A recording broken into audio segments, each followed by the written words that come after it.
మహి మధు వాళ్ళ ఇంటికి లంచ్కు వెళ్లడంతో శ్రేయతో మహి పెళ్లిని ఫిక్స్ చేయడానికి వళ్లీ పార్టీ ఏర్పాటు చేయడంతో ఇవాల్టి ఎపిసోడ్ ఆసక్తికరంగా మారింది. కీర్తిని డిబార్ కాకుండా చేసినందుకు అందరూ మధుని ప్రశంసిస్తారు. కీర్తి మధుని హగ్ చేసుకుని నీ రుణం తీర్చుకోలేను, థ్యాంక్యూ మధు అని చెప్తుంది. ఇంకెప్పుడు ఇలాంటి సూసైడ్ ప్రయత్నాలు చెయ్యకు అని అంటుంది. మహి కీర్తితో నిన్న జరిగిన దాని గురించి ఆలోచిస్తూ ఉండిపోకుండా తర్వాత పరీక్షకు ప్రిపేర్ అయిపో, ఆల్ ద బెస్ట్ అని అంటాడు. కీర్తి థ్యాంక్స్ చెప్తుంది. మధు కలగజేసుకుని ఏంటి సార్ 3 ఫీట్ గుర్తొచ్చిందా? నో ప్రాబ్లం సార్, 3 ఫీట్ దూరంలో ఉంటూ కూడా షేక్ హ్యాండ్ ఇవ్వచ్చు. అయినా ఇదేదో ఫస్ట్ టైం షేక్ హ్యాండ్ ఇస్తున్నట్లు అనుకుంటున్నావా? నాకు ఇచ్చావు కదా, అది తూచ్ అనుకోవాలా? పర్లేదులే ఇవ్వు అని అంటుంది. దాంతో మహి కీర్తికి షేక్ హ్యాండ్ ఇస్తాడు. మహి మధుతో నువ్వింత సాఫ్ట్ గా ఉన్నావు కదా, మొదట్లో అంత హార్డ్ గా ఉన్నావేంటి? నీలో హార్డ్వేర్ సాఫ్ట్వేర్ రెండూ ఉన్నాయన్నమాట అంటాడు. ముందు నేను సాఫ్టే బాబు, తర్వాతే హార్డ్గా అయ్యాను అంటుంది. అందరూ వెళ్లిపోతారు. మహి మధుతో మొత్తానికి ఓ ప్రాణం కాపాడి హీరో అయిపోయావు, కంగ్రాట్స్ అంటాడు. అందుకు మధు టైంకి మంచి ఐడియా ఇచ్చి నువ్వు కూడా చాలా హెల్ప్ చేశావు, ఇందులో సగం క్రెడిట్ నీదే, కానీ నన్ను కాపాడడంలో 100% క్రెడిట్ నీదే అని అంటుంది. ఇద్దరూ షేక్ హ్యాండ్ ఇచ్చుకుంటారు. బాలరాజు ఓ మెకానిక్ షాప్ కు వెళ్లి పనివ్వమని అడుగుతాడు. సేటు వచ్చే వరకు వెయిట్ చేయమని ఓ కుర్రాడు చెప్తాడు. బాలరాజు అక్కడే కూర్చుంటాడు. ఇంతలో మధు స్కూటీ పాడవడంతో పద్దుతో కలిసి మెకానిక్ షాప్ కి వస్తుంది. ఇక సేటు వచ్చి బాలరాజుకి స్కూటీ రిపేర్ చేయమని అంటాడు. మధు కాల్ మాట్లాడడానికి పక్కకి వెళ్లిపోతుంది. పద్దు అక్కడే ఉంటే బాలరాజు స్కూటీ రిపేర్ చేస్తాడు. పద్దు మధుని అడిగి 100 తీసుకొచ్చి బాలరాజుకి ఇస్తుంది. 100 పట్టుకుని బాలరాజు చాలా సంతోషపడతాడు. మధు అక్కడే ఉన్న తండ్రిని చూడదు. బాలరాజు ఆ 100ని తీసుకుని సేటికిస్తే సేటు వద్దని త్వరగా పనిచేశావు, నువ్వు నాకు నచ్చావు, నెలకి 15,000 ఇస్తా అంటాడు. ఇల్లు ఎక్కడని సేట్ అడిగితే లేదని బాలరాజు చెప్తాడు. దాంతో ఇక్కడే మా కుర్రాళ్లతో ఉండిపో అని సేటు చెప్తాడు.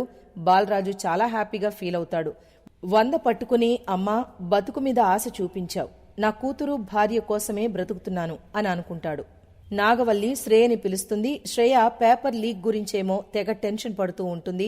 నాగవల్లి శ్రేయతో రేపు మొత్తం ఫ్రీగా ఉండు, మన ఫ్యామిలీ ఫంక్షన్ జరగబోతోంది, అందులో నీకు మ్యాడీకి పెళ్లి జరగబోతోందని అనౌన్స్ చేస్తా అని అంటుంది. శ్రేయ చాలా ఎగ్జైట్ అవుతూ లవ్ యూ అత్తయ్య అని అంటుంది. నాగవల్లి శ్రేయతో ఈ విషయం మీ బావకు తెలీదు, అస్సలు చెప్పకు, సర్ప్రైజ్ అంటుంది. మహి వరుణ్లు చూసి అక్కడికొస్తారు. ఏంటి చక్కగా నవ్వుకుంటున్నారు అని అంటుంది. నాకు తెలీదు అని అంటుంది. తెలియకుండా నవ్వుతున్నావా అని ఏదైనా మెంటల్ హాస్పిటల్లో చూపించండి అంటాడు. ఇక నాగవల్లి మహికి కూడా రేపు పార్టీ ఉందని చెప్తుంది. వరుణ్ణి మొత్తం చూసుకోమని కూడా అంటుంది. వసంత వల్లితో మహికి తన పెళ్లి విషయం చెప్పకుండా నలుగురిలో చెప్పడం కరెక్టేనా అంటుంది. అలా చెప్తేనే కరెక్ట్, లేకపోతే శ్రియా నా ఇంటి కోడలు కాదు, ఏ దిక్కుమాలిందో అవుతుంది అని అంటుంది. మధుమిత స్వచ్ఛమైన తెలుగమ్మాయిలా అందంగా నడుం మీద బిందె పెట్టుకుని ఆరుబయట పెద్ద పాత్రలో నీరు నింపుతుంది. సుబ్బు వాళ్లు ఇల్లంతా నీటితో తుడిచేస్తారు. ఇంతలో మహి విక్రమ్ అక్కడికొస్తారు. పద్దు మధు చంటిలు వెల్కమ్ చెప్తారు. మధు చెంబుతో నీరిస్తుంది. మహి తీసుకుని కాళ్లు కడుక్కొని లోపలికొస్తాడు. మహి వాళ్లకి మధు వాళ్లు మర్యాదలు చేస్తారు. ఇల్లు చాలా నీట్గా ఉంది మధు అని మహి అంటే ఎప్పుడూ ఇలా ఉండదు, మీరొచ్చారని నీట్గా చేశారని చంటి అంటాడు. అందరూ షాకింగ్గా చూస్తే జోక్ అని అంటాడు. మరోవైపు శ్రేయను రెడీ చేస్తారు. ప్రమీల శ్రేయను ఆట పట్టిస్తుంది. ఇంతలో వల్లి వచ్చి డైమండ్ నెక్లెస్ తీసుకొచ్చి ఇస్తుంది. శ్రేయ చాలా ఎగ్జైట్ అవుతుంది. నాగవల్లే దగ్గరుండి శ్రేయను అలంకరిస్తుంది. ఎలా ఉన్నాను అత్తయ్య అని శ్రేయ అడిగితే దేవేంద్ర వర్మ గారి కోడల్లా ఉన్నావు అంటుంది. వరుణ్ అదంతా చూస్తాడు.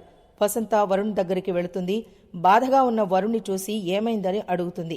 మహి బావకి ఒక్క మాట కూడా చెప్పకుండా ఇలా ఏర్పాటు చేస్తున్నారు మీరు, ఇలా చేస్తే బావ ఎలా రియాక్ట్ అవుతాడో అని టెన్షన్గా ఉందంటాడు. దాంతో ఇవాల్టి ఎపిసోడ్ పూర్తయిపోతుంది.